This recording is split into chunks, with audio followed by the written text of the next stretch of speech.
It's not one of those sad ones with a deceptively happy tune. When you're ripe with devastation, there's a simple explanation. You're a toy maker's creation, trapped inside a crystal ball. And whichever way he tilts it, know that we must be resilient. We won't let them break our spirits as we sing our silly song.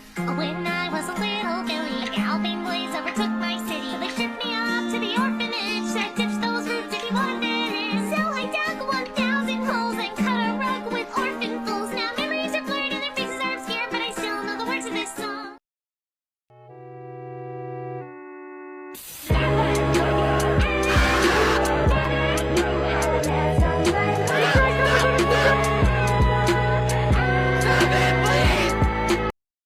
Me hard, hit me fast. Hit me hard and hit me fast. Hit me hard and hit me fast. Hit me. When my twin gets here, we'll finish the both of you off. Twin's dead, dumb.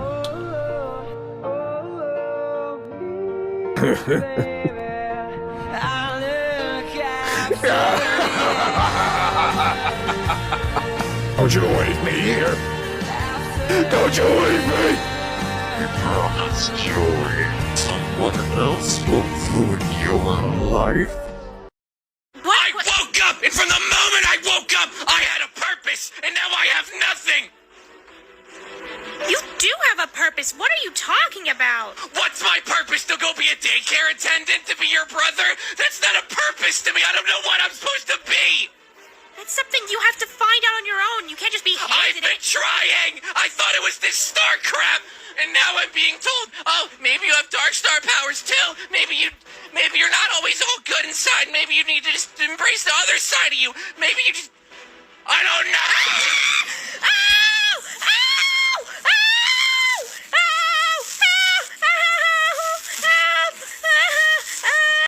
Immortal by design, I'll be meeting you here every time.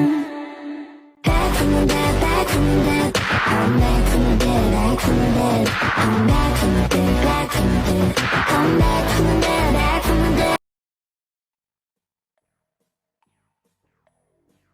Brother, please. Please, brother, don't leave me. Please, brother, don't leave me. Please, don't leave me. Don't leave me. I can't go without you, brother.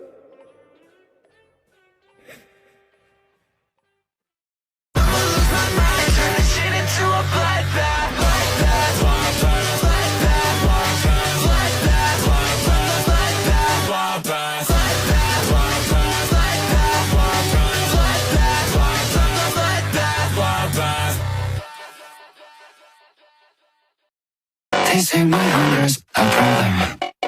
They tell me to cut my appetite. They say I can keep myself from trying a bite of every page inside. They wish your patience a virtue. They tell me gluttony's a sin. But my desire is bottomless. I wanna slit your throat and eat till I get sick. The slaughter's on. I'd love to see you come undone and satisfied until I got you flayed alive. So grab a plate, have a taste, check the weight on what's in way. I'm still preying on the butcher's vein. Alright, I guess I need to fill you all in on major events of my life. Or something. I don't know, I'm here because you all found Sons useful, which you should go watch. I guess we can start at the beginning. Gotta cover all the things I did when I sucked as a person. I first met Sun a couple years ago before we started the show here. I woke up stuck in his body, or, well, our body. I wasn't super keen on sharing my life with someone I didn't know or frankly care about at the time, so I tried time and time again to take over our body and be in control, causing Sun a lot of pain. I'm sorry, I'm not good at thinking. I can tell! Why did you get to be the one that gets to be awake the longest? I'd promised to make Sun's life a living hell, and for a while I definitely did. As our lives progressed, I slowly grew into my darker tendencies. Our creator had built something into me specifically, a kill code. This code drove me to very hostile and, well, murderous actions. But you don't like the kids. I like hearing them scream. No, you It would feel like I lost all control of myself when it kicked in. Due to this code, I ended up killing several children, all of which I regret. Patrick, Samantha, and Jonathan. I had originally meant to save Jonathan from his terrible parents, but due to this code that was in me, he got caught in the crossfire. Anyway, not gonna focus on trauma. Nope, not on this channel. Sometime later, Monty had helped myself and Son finally separate from one another. Both our own people with our own bodies. What Son didn't know was that I had left my kill code inside of him, locked behind a firewall, because I wanted to get away from that part of myself. A lot of good that did me. Anyway, we'll get to that. I slowly kept developing my love for science and making random tools that I usually tested on Son when it was something that needed another body. Yes, I was a bad brother. On top of using him as a crash test dummy for my inventions, he'd also become a sounding board most of the time when I got frustrated or angry with crap. I would feel bad about this, and as some people would put it, wallow in my own self-pity before going and doing it again. Yes, I was a bad brother. I also made the whacking sticks around the same time. Moving on! As a terrible coping mechanism, I would place Son up on this pedestal and rely on him to keep me sane, keeping him optimistic and oblivious to everything in order to balance my kill code. Which I failed in getting rid of when I left Son's body. Then we get into probably the worst decision I ever made. I learned magic from Golden Freddy. I know. A science guy learning magic. It was a crime, and I regret my actions. Anyway, we then met Eclipse, a new sentient and independent individual that grew from the kill code I left in Son. He's an ass. He would be the biggest thorn in mine and Son's side for quite a long time. He also led to 2 FBI agents taking me and Son into custody and interrogating us about some things.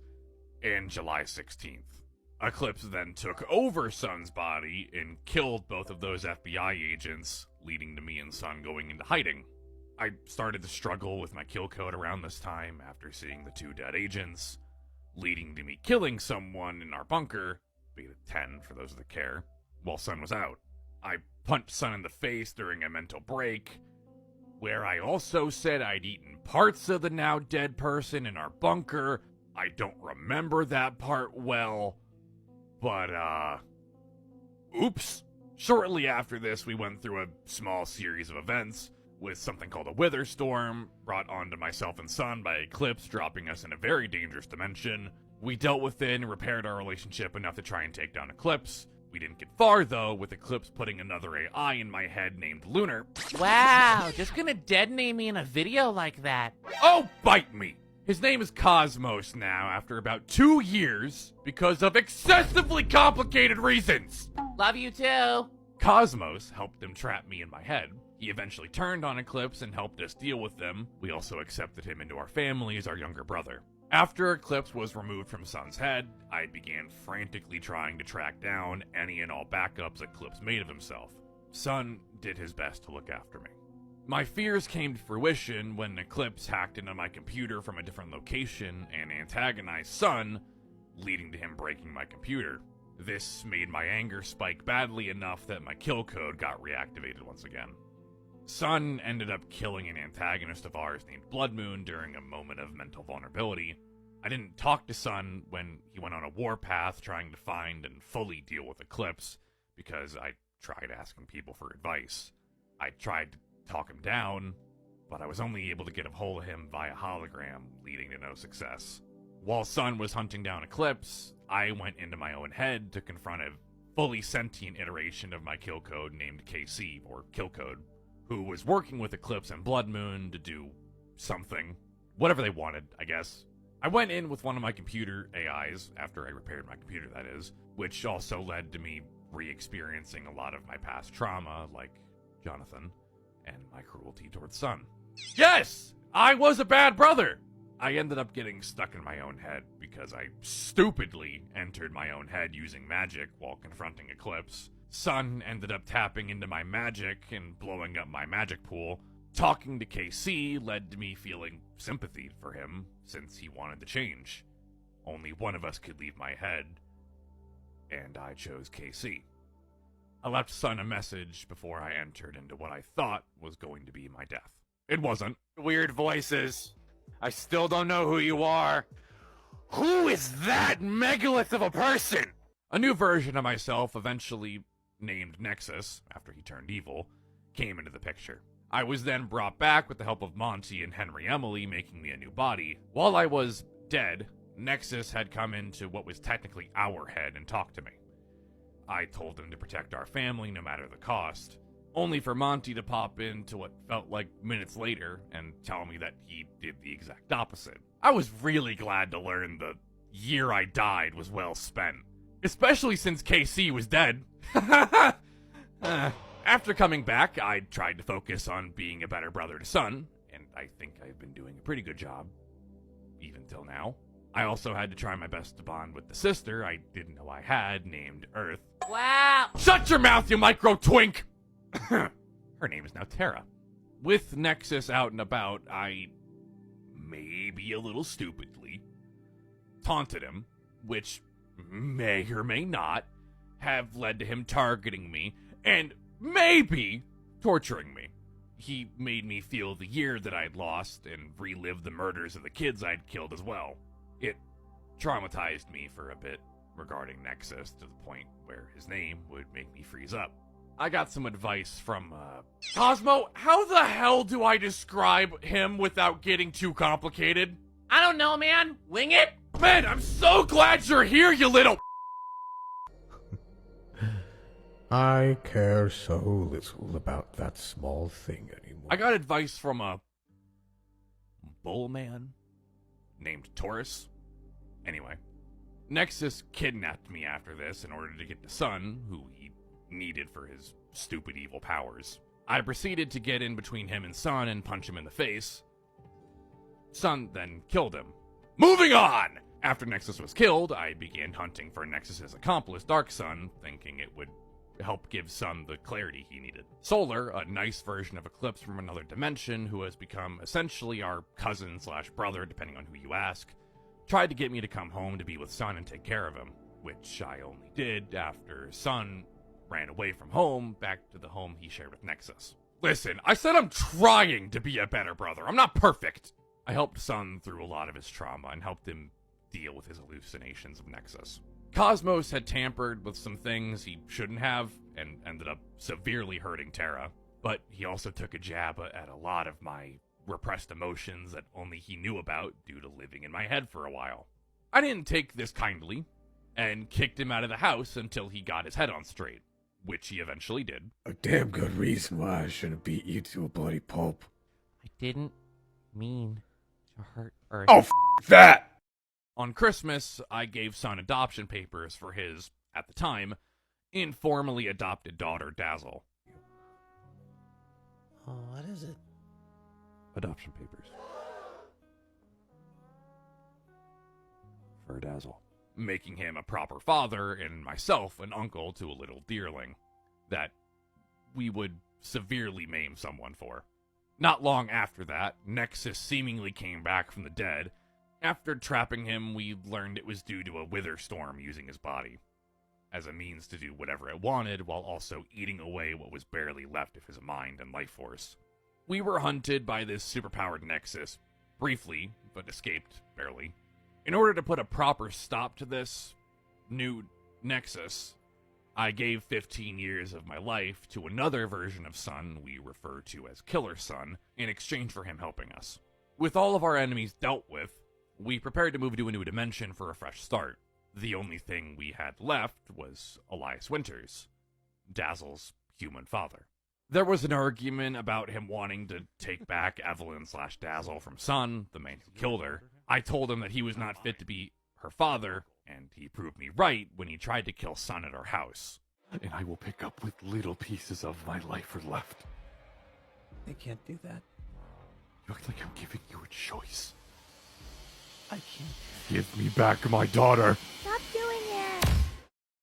Now, we are in a new dimension, running our own pizzeria and doing much better. Let's hope it stays that way.